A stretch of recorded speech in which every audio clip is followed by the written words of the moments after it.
श्री राधा कृष्णाय नमो नमः। सर्वप्रथम मैं भगवान श्री राधा कृष्ण के श्री चरण कमलों की वंदना करता हूँ। आप सभी भक्त श्रोताजनों को भी सादर नमस्कार करता हूँ। ग्रंथ श्री राधा माधव चिंतन से आज के अध्याय में हम राधा रानी के दिव्य स्वरूप तथा उनके महिमा के द्वितीय भाग का श्रवण करेंगे, जो इस ग्रंथ में इस प्रकार से वर्णित है। भगवान नित्य सत्य परिपूर्ण परात्पर तत्व के रूप में एक हैं। उनके अतिरिक्त अन्य कुछ भी नहीं है। वे ही भगवान विभिन्न विचित्र लीलाओं के भेद से कहीं श्री नारायण आदि विलास पर तत्व के रूप में, कहीं श्री राम नरसिंह आदि स्वांश पर तत्व रूप में, कहीं अंतर्यामी परमात्मा पर तत्व रूप में और कहीं भेद रहित ब्रह्म पर तत्व रूप में प्रकट हैं। भगवान नित्य सच्चिदानंद है। सच्चित आनंद रूप में उनकी स्वरूपा शक्ति ही विलास है। वे स्वरूपा शक्ति ही संधिनी संवित और हलादिनी के नाम से प्रकाशित है। भगवान की ये स्वरूपा शक्ति अमूर्त और मूर्त दोनों रूपों में ही नित्य विद्यमान है। अमूर्त या भाव रूप में ये नित्य ही भगवान में स्वरूपत अंतर्हित है और समूर्त रूप में नित्य पृथक लीलायमान है। वस्तुतः शक्ति और शक्तिमान का नित्य अभेद है। अतएव भगवान की हलादिनी शक्ति भाव या अमूर्त रूप से शक्तिमान परात्पर तत्व में नित्य ही वर्तमान है। यही भगवान का निर्विशेष आनंद ब्रह्म रूप है। यहाँ परात्पर तत्व भगवान केवल हलादात्मा है, अत्यांतिक सुख स्वरूप है, और जहाँ स्वरूपानंद रूपा यही हलादिनी शक्ति मूर्ति रूप में है। परात्पर तत्व भगवान से पृथक प्रकट है। वहाँ भगवान केवल हलादात्मा या अत्यांतिक सुख स्वरूप ही नहीं है। मूर्तिमती हलादिनी के द्वारा पृथक रूप से नित्य सेवित होने के कारण वे स्वयं सुख स्वरूप होते हुए ही अनिर्वचनीय अत्यंत मधुर दिव्य सुख का आस्वादन भी करते हैं तथा वितरण भी। यही है श्री कृष्ण, यही है आनंद ब्रह्म के प्रतिष्ठा स्वरूप परिपूर्णतम रस ब्रह्म या समूर्त रसराज, और इनसे पृथक मूर्ति रूप में प्रकट परम मधुर रसता को प्राप्त इनकी स्वरूप भूता जो हलादिनी शक्ति है, वे ही नित्य पूर्ण आनंद स्वरूप को भी आनंद रसवादन कराने वाली है। परिपूर्ण भाव या महाभाव रूपा श्री राधा जी। रस और भाव दोनों एक ही परात्पर तत्व के स्वरूप है। परात्पर तत्व नित्य भाव समन्वित भाव परिम्भित है। इसी रस के प्रस्रवण से नित्य निस्तरित और प्रवाहित आनंद धारा से ही अनंत विश्व के अनंत आनंद विचित्र का विकास है।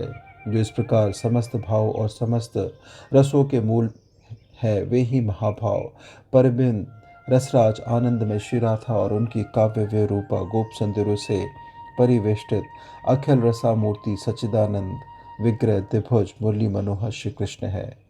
और वे ही वसुता सत्सत्रों शास्त्रों महान मनीषियों और सर्वोच्च स्तर पर पहुँचे हुए महात्मा प्रेमियों के द्वारा सेव्य परम तत्व है। जैसे एक मूर्तिमान रसराज श्री कृष्ण के द्वारा ही समस्त रसों का अस्तित्व और प्रकाश है, वैसे ही एकमात्र मूर्तिमती महाभाव स्वरूपा श्री राधा के द्वारा ही अमूर्त समूर्त सभी भावों का विकास और विस्तार है तथा उन विभिन्न भावों के अनुसार ही तदनुरूप रसतत्व का ग्रहण होता है।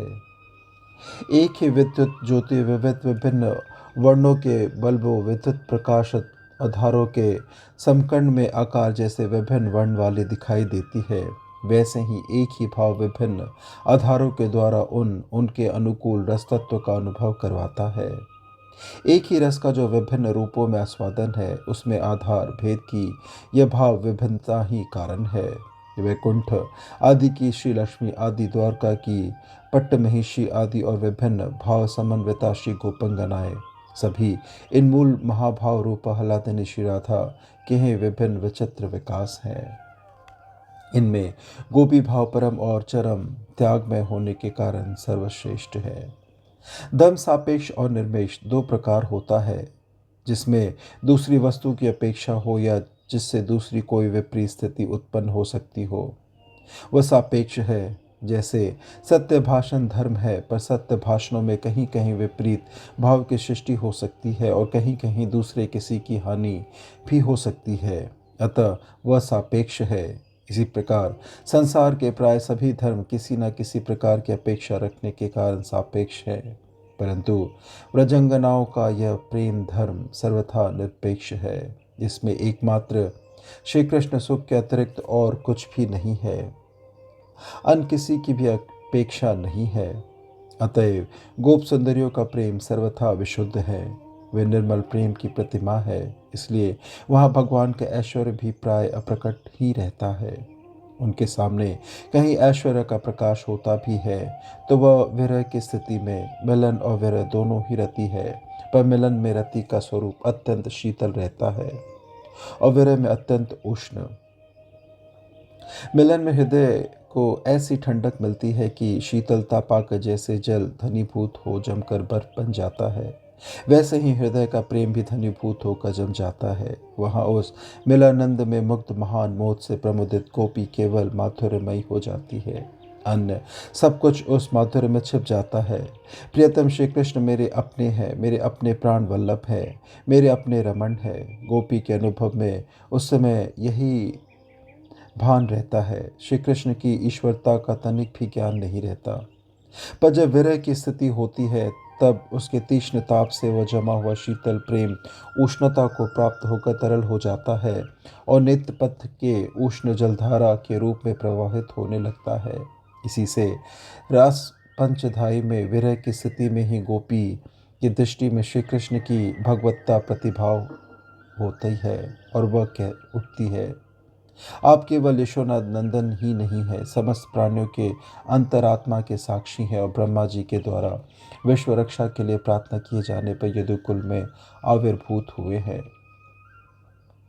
जैसे जमे हुए घी के बर्तन में नीचे तले में चमकती हुई कांच की गोली पड़ी है पर वह दिखाई नहीं देती, किंतु जो ही घी गलता है त्यों ही वह नीचे की गोली दिखने लगती है। इसी प्रकार भगवान के विरह में भावी विरह की आकांक्षा आशंका में भी मधुर प्रेम के तरल हो जाने पर उनके ऐश्वर्य की झांकी होने लगती है।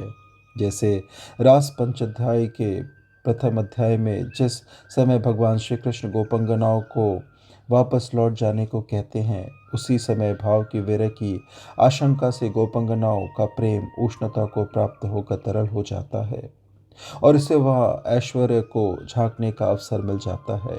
तब वे कहती है, तुम सबकी आत्मा हो, कुशल पुरुष अपने नित्य प्रिय आत्मा में प्रीति करते हैं और दुख देने वाले पति पुत्र आदि से संसार से कोई प्रयोजन नहीं रखते, इसलिए हे परमेश्वर तुम हम लोगों पर प्रसन्न हो जाओ। प्रेम की विशुद्धि में प्रधान तत्व है सहज संपूर्ण समर्पण। स्वसुख की इच्छा, कामना, वासना का तथा ममता, पृथक अहंकार आदि सभी का समर्पण और श्री भगवान में ही वर्धनशील अनन्य नित्य प्रियता। संसार में कोई भी कुछ भी ना तो नित्य प्रिय होता है और ना किसी में सदा सर्वदा प्रियता उत्तरोत्तर बढ़ती ही रहती है। वहाँ कुछ दिनों के व्यवहार के पश्चात किसी न किसी समय उससे मन हट जाता है, उतनी अनुरक्ति नहीं रहती, बल्कि कभी कभी तो विरक्ति हो जाती है। एक समय की परम प्रियतमा पत्नी का संग भी पति को अच्छा नहीं लगता और वह कहने लगता है, देखो मैं भी आवश्यक कार्य में व्यस्त हूँ, तुम इस समय मुझे अच्छी नहीं लगती। पुत्र पौत्र आदि के स्नेह में सनी बुढ़िया पत्नी भी यदि पति उसके प्रतिकूल कुछ बोलता है तो उसे बुरा मान जाती है, अलग रहना चाहती है।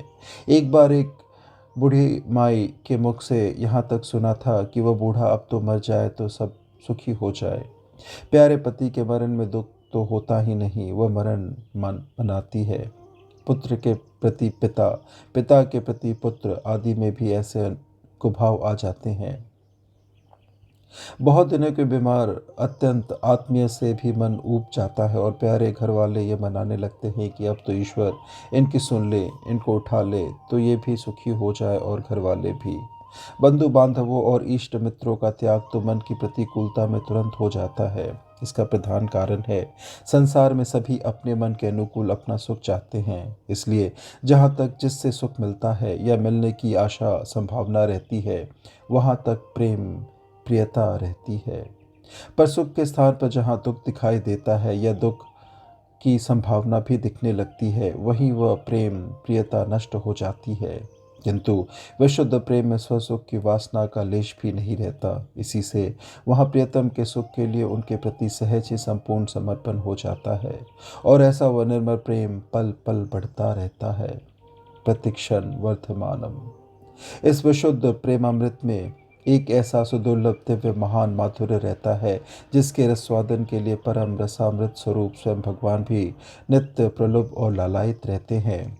और इसलिए स्वयं हलादात्मा अत्यांतिक सुख स्वरूप होते हुए ही वे समर्पण में प्रेमियों के परम विशुद्ध दिव्य मधुर रस का सुख आस्वादन भी करते हैं और वितरण भी किया करते हैं। भगवान श्री कृष्ण स्वयं रसराज स्वरूप है, पर विशुद्ध भाव में गोप सुंदरियों के विशुद्ध प्रेम रस का निरंतर आस्वादन करने के लिए ललचाते हैं और उसका आस्वादन करते कराते रहते हैं। यही नित्य रास है जो अनादिकाल से निरंतर चलता रहता है और अनंत काल तक सतत चलता रहेगा। गोपंगनाओं के इस त्याग में रति का मूल उद्गम उत्स है भगवान की स्वरूपभूत आह्लादिनी शक्ति श्री राधा जी। ये सब उसी मूल से अंकुरित पल्लवित प्रफुल्लित और फलित मधुर मनोहर अमर तरुवर की शाखाएं हैं, जिनके आश्रय में, जिनकी शीतल सुखमयी छाया में नित्य केवल आनंद स्वरूप भगवान भी नित्य नव आनंद का अनुभव करते हैं। आज उन्हीं श्री राधा रानी का जो लीला के लिए समय समय पर इस पुण्य भूमि में आविर्भूत हुआ करती हैं मंगलमय आविर्भाव दिवस है। आज के इस निस्वार्थ कलुषित संसार में प्रेम शब्द का अर्थ प्राय माना जाता है। हम जिससे प्रेम करते हैं वो हमें सुख दे, हमारे मनोरथ पूर्ण करे, हमारे मन के अनुकूल व्यवहार बर्ताव करे, हमारे लिए त्याग करे, हमारा कृतज्ञ हो और हमारे प्रेम ऋण का अधिक से अधिक बदला चुकाए। अभिप्राय यह है कि प्रेमास्पद से अपने सुख के लिए कुछ मांगने तथा प्राप्त करने की ही प्रेम की संज्ञा दी गई है। पर राधा रानी और उनकी काव्य रूपा श्री गोपंगनाएं इसके सर्वथा विपरीत प्रेम का एक दूसरा ही स्वरूप, दूसरा ही अर्थ अपने जीवन में चरितार्थ किया है। उन्होंने दिया ही दिया है और वे सदा देती ही रहेंगी, पर उन्होंने देने को ही लेना माना तथा आगे भी सदा मानती रहेगी। इसी से उनका देना इतना मधुराति मधुर है कि सर्व काम पूर्ण काम भगवान श्री कृष्ण उसे लालायित मन से लेते रहते हैं और सदा लेना ही चाहते हैं। यथार्थ में विशुद्ध प्रेम देना जानता है, लेना जानता ही नहीं। प्रेमास्पद प्रेमी के प्रेम का आदर करे यह बात तो दूर रही, वे चाहे उसके प्रेम को जाने ही नहीं, जानकर भी चाहे ना चाहे, चाहे उल्टे नीच अपमान घोर तिरस्कार करे, वर प्रेम के बदले में भीषण कष्ट भयानक यातना दे, तब भी वह प्रेमी प्रेमास्पद पर रोष तो करे ही नहीं, उसके दोष भी उसको नहीं दिखाई दे, बल्कि उन दोषों में भी उसे प्रेमास्पद के पवित्र प्रेम तथा अत्यंत निकट की आत्मीयता के ही दर्शन हो। यही प्रेम का यथार्थ आदर्श है। राधा मुख्य श्री गोपंगना इसी निर्मल प्रेम की सजीव मूर्ति है। उनके पवित्र प्रेम में उनके लिए कुछ भी शेष नहीं बचता, उनका अपना अस्तित्व भी उनके अपने लिए नहीं रह जाता। वे केवल इतना जानती है कि वे श्री कृष्ण की है। उन्हें देह प्राण मन बुद्धि अहंकार आत्मा सभी श्री कृष्ण के हैं और प्रत्येक स्थिति में लोक दृष्टि में प्रतिकूल से प्रतिकूल मानी जाने वाली अवस्था में भी प्रेमास्पद श्री कृष्ण के मधुर प्रेम तथा उनके महान दिव्य गुणों के ही सहज मंगल दर्शन होते रहते हैं। गोस्वामी श्री तुलसीदास जी ने चातक प्रेम प्रसंग में यही कहा है। बरसी पुरुष पाहन पयद पंख करो टुक टुक, तुलसी परी न चाहिए चतुर चातक ही चुक। उपल बरसी गरजत तरजी डारत कुलीस कठोर, चितव की चातक मेघ तजी कबहु दूसरी ओर। पबी पाहन दामनी गरज झारी झकोर खरी खींची, रोष न प्रीतम दोष लाखी तुलसी राग ही रीझी। मेघ अपने आनंद प्रेमी चातक को स्वाति का जल तो कभी दे ही नहीं, वर कठोर पत्थरों ओलों की वर्षा करके उसके पंखों के टुकड़े टुकड़े कर डाले। इतने पर भी प्रेम के तत्व को जानने वाले चतुर चातक के प्रेम में चूक नहीं पड़नी चाहिए। चातक का प्रेम इससे जरा भी ना तो शिथिल होता है और ना ही उसका प्रवाह ही रुकता है। मेघ गरज गरज कर बड़ी रूखी तथा कठोर ध्वनि करता हुआ कठोर पत्थर तो बरसाता ही है, साथ ही बड़ी डांट टपट के साथ तरज कर तड़क कर व्रज भी गिराता है। फिर भी क्या, चातक अपने प्रियतम मेघ के सिवा किसी दूसरे की ओर ताकता ही नहीं है, कभी नहीं।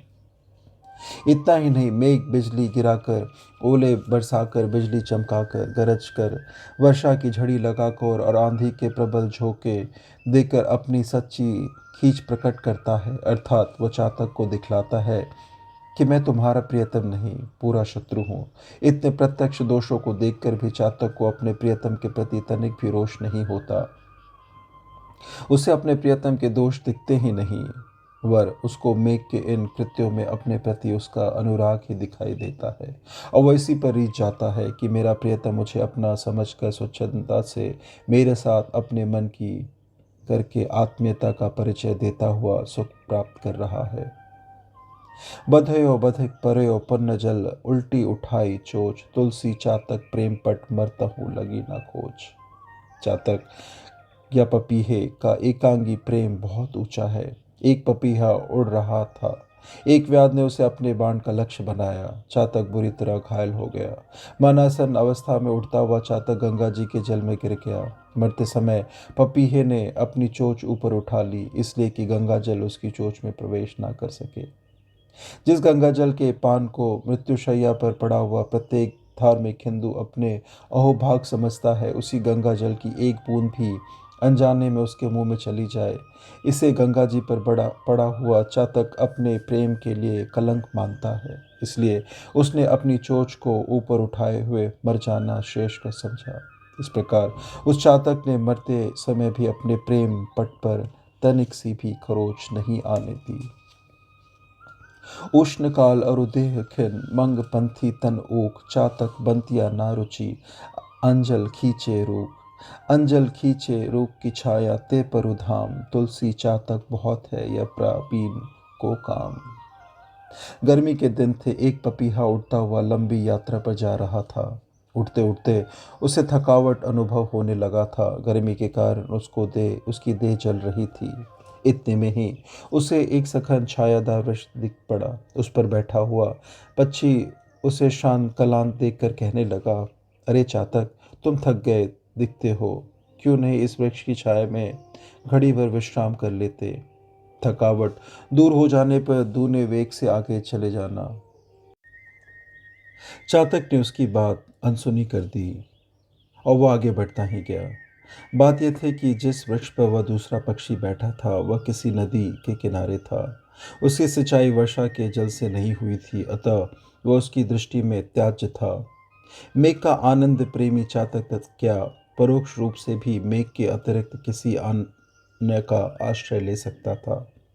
आश्रय लेना तो दूर रहा, उसकी चर्चा भी उसे रुचिकर नहीं प्रतीत हुई।